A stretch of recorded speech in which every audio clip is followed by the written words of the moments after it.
back in 2017, I always really liked the British Army's slogan, "Be the best."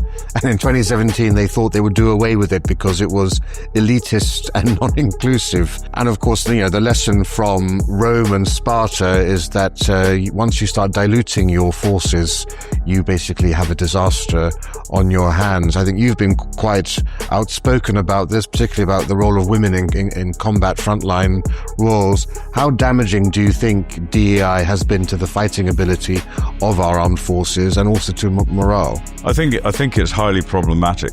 I mean, I'll just take you back to when I was serving in the army.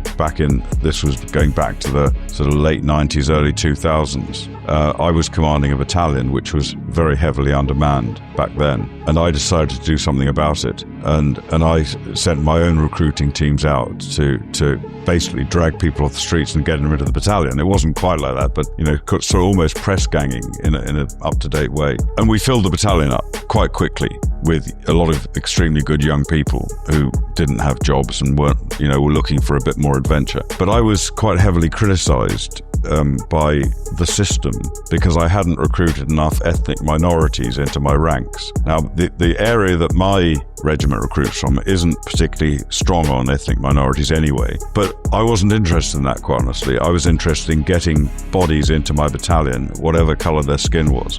We happily took members of ethnic minorities, but we didn't put any priority on doing that. Today, I think our recruiting system does emphasise that too much. And when you have adverts for the army, like a group of soldiers on operations on patrol, and they all stop and protect each other when the Muslim members decide to pray, that I think, of course, Muslims like anyone else has to be welcomed in the armed forces, but to put an emphasis like that is I think it's not going to attract Muslims, in my view, any more than would already join. And it is going to be off-putting, I think, for soldiers who would see the need for fighting as being something other than, hugging each other and praying together.